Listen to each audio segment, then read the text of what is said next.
All right.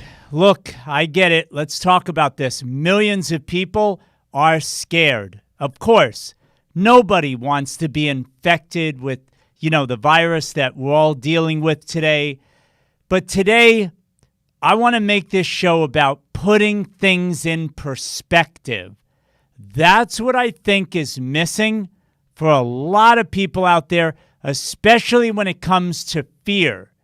Let's get things in perspective with some surprising stats. At least I think it's going to be a big surprise for a lot of people, especially those new to this kind of information and those really concerned about getting infected with the COVID virus. All right, I'm Jonathan Landsman, your host for Natural Health 365 Live. We do this show every single day, Monday to Friday at 12 noon Eastern Time. So each and every day, we're doing another brand new show for you, and it's all about protecting your immune system and, obviously, the same sense, we're going to be protecting your health as long as we do good things for your immune system, and that's what these shows are really focused on. Hey, if you're new to this broadcast, do me a big favor and put new in the comments section below. I would love to give you a special hello. And of course, for all you regulars out there, say whatever you like in the comments section as well. We definitely look forward to hearing from you and responding to you as well. So thanks a lot for being with us, okay? First off, let me make something really clear, especially if you're not really clear where I'm coming from in terms of this whole coronavirus. It's real, okay? It is not a hoax. And I say these things because a very small fraction, I want to emphasize this. I know most of you watching us, you really get a lot of this. And I still think that the stats that I cover today are going to be really mind-blowing, even for those who really understand this whole situation. But for a small fraction of people that just sort of go off the rails, they don't seem to understand me very well at all. And they certainly aren't following most of my shows. So I wanted to make it very clear to all of you that I see coronavirus as obviously very, very real, not a hoax, should be taken seriously. If you want to wear a mask, go right ahead. I personally do not. There is a lot of evidence, scientific evidence, OSHA, you might have seen on social media, a lot about this man who did a video with an OSHA meter. He would actually shut down workplaces if their oxygen levels got as low as what is measured underneath a mask when someone is wearing a mask. So in other words, all those people who are having headaches and all of this, there's a reason for that. And maybe that's going to be for a whole other show. But there's a lot of health reasons why I don't wear a mask.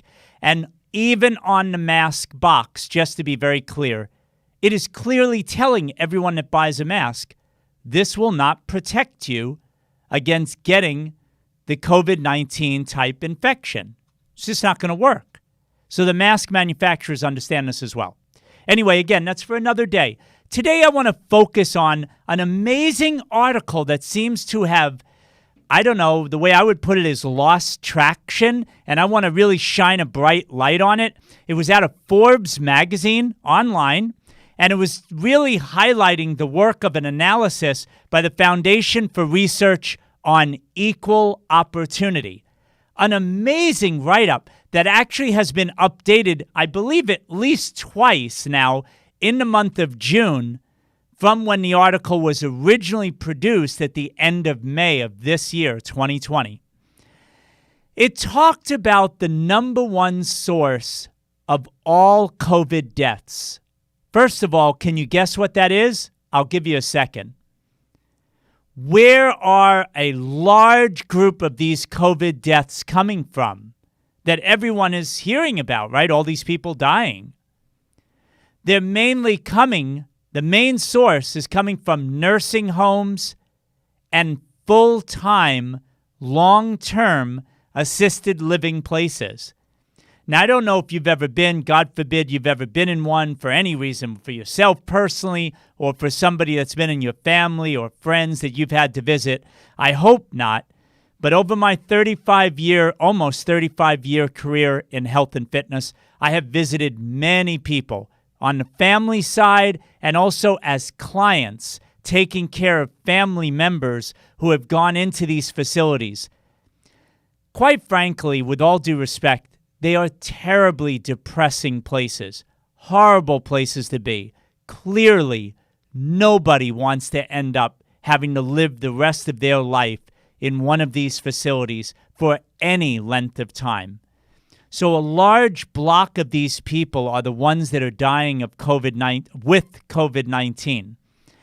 We're looking at the whole population in the United States of people living in nursing homes or assisted living is 2.1 million people.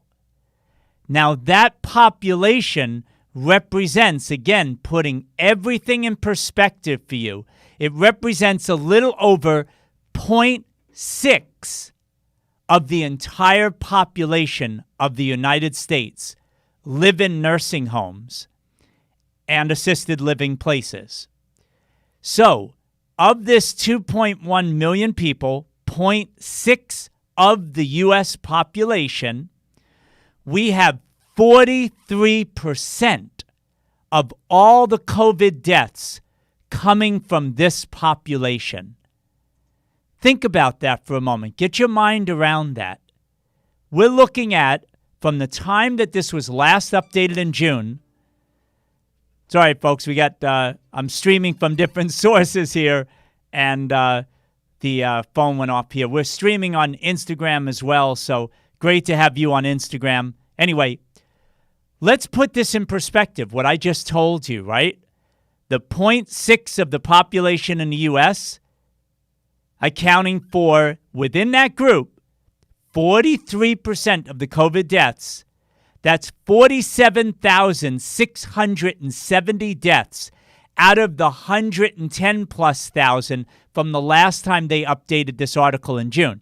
Now, yes, it's true, we're over 120,000 deaths, but proportionately, it's probably in the same wheelhouse, only in the last 2 weeks, they haven't updated the article, of about 43% of all the deaths that we've had in the United States have come from those people who are much older and in much worse shape. Now, outside of that, before we get to a little bit more details about just that stat alone, everybody else we know is coming from a place where these people are in really bad shape.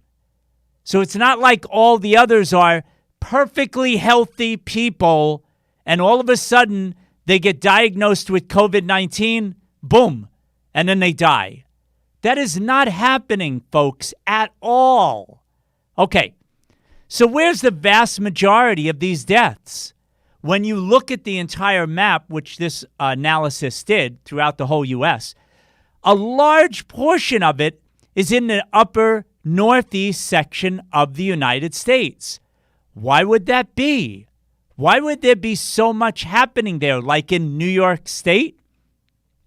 It's mainly because political parties and their policies were to take actively infected COVID patients out of the hospital and putting these older people where?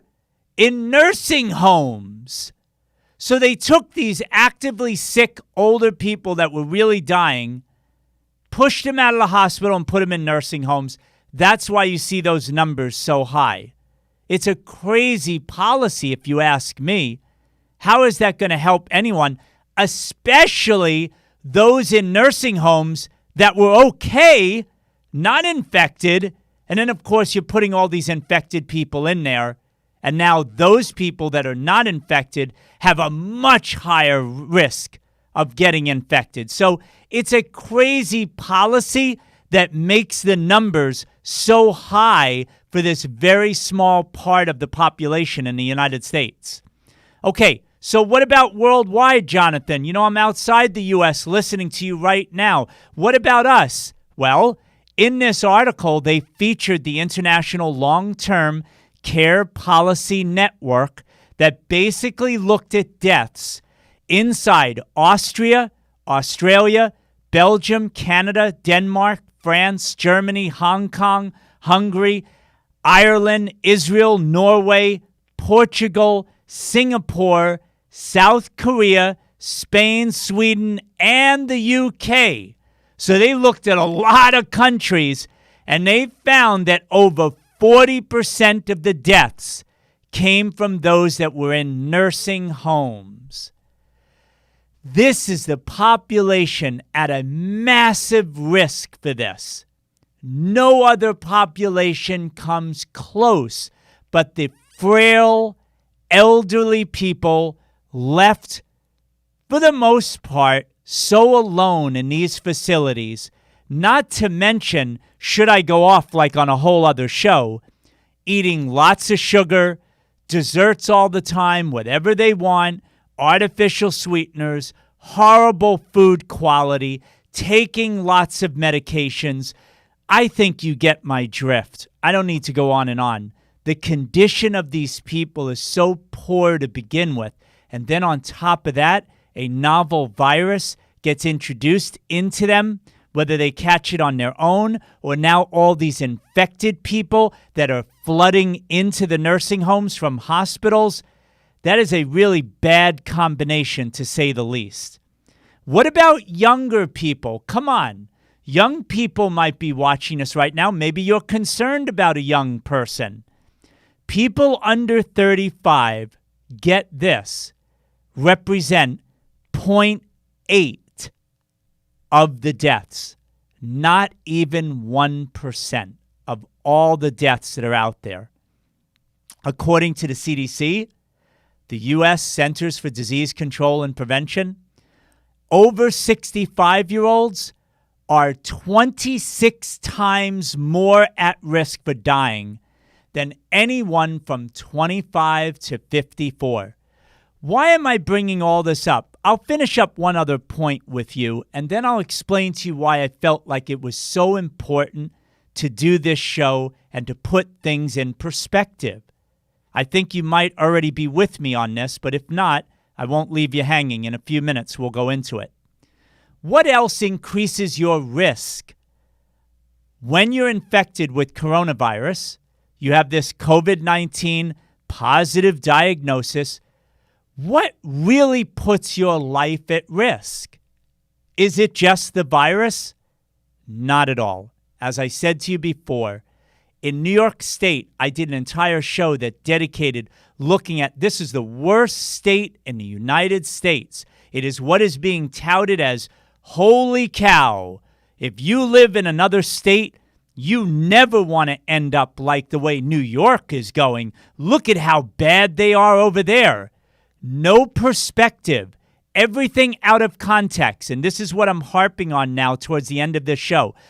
Fear really can grow when you have no perspective, no context for what you're hearing in the mainstream media. The rates are going up. The deaths are going up. More and more people are showing up with this infection. Oh my God. And again, I'm not making fun. This is a real deal thing. People watch these reports and they flip out. But these reports are completely out of context with no perspective at all. Why aren't they saying who is being tested?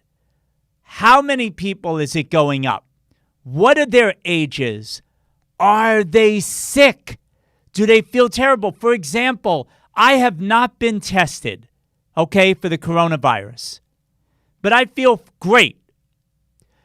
Give me your honest opinion.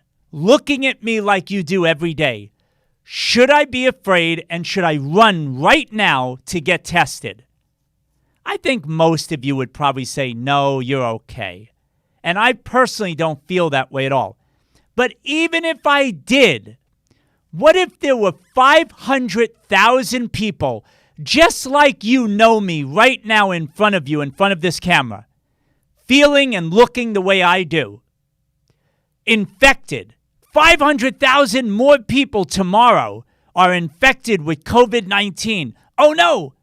But you were told they felt great, they're going about their day, and they have no problem whatsoever. Would you be as concerned? Probably not.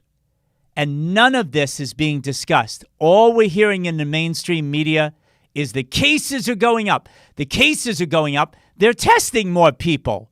But how many of those people don't feel well? And how many of those actually feel like they have to run to the hospital? A fraction of a sliver, you can be sure.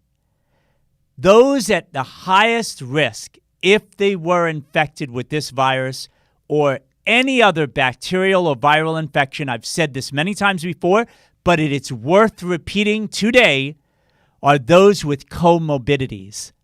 I did an entire show where the New York State statistics flat out said that those that were dying the most, forget about also now the 43+% from nursing homes who are all sick.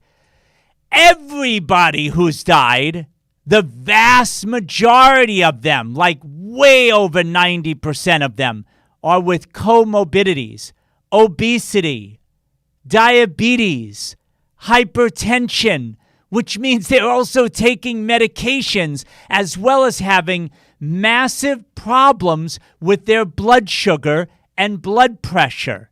They have acidic conditions. They're very sick individuals. They're very toxic because they're taking lots of medications for years. They have poor liver function, poor kidney function. They have cancer as a diagnosis as well. The list goes on and on. They even go on to say that those that are dying at the greatest risk, the vast majority of the people, have poor immune function. Wow, light bulb moment. So what about everybody else? You and me feeling fine, watching this now, owning businesses, wanting to go places, to the movies, to restaurants, feeling great with other people that are feeling great from 1, 2, 5, 10 years old, right? All the schools that have been shut down, all the middle-aged people that feel fine, that have a ridiculously slim chance, like getting struck by lightning for having any kind of serious problem. Why are all of those people being treated as if they are on the brink of death? Shut everything down because of a virus. Where is the perspective? Where are the statistics? If you look at the numbers, it makes no sense at all. None whatsoever. Why are they really doing this? Is it based on science? Because if it was really based on good science, there would be much better recommendations going on right now. What, Jonathan? What are you talking about? How about the older people in nursing homes would immediately get better quality water, immediately be fed organic foods, smoothies, juices to address their immune system concerns, ways to lower their blood pressure naturally, balance their blood sugar. Oh, heaven forbid. Heaven forbid we should have an infectious disease expert who, by the way, the World Health Organization, a woman overseas who answered a reporter with a detailed answer of taking a detailed analysis and admitting in response to a question that asymptomatic infected people showed no record of transferring any kind of virus to anybody else. And then a day later, they were trying to bury that answer.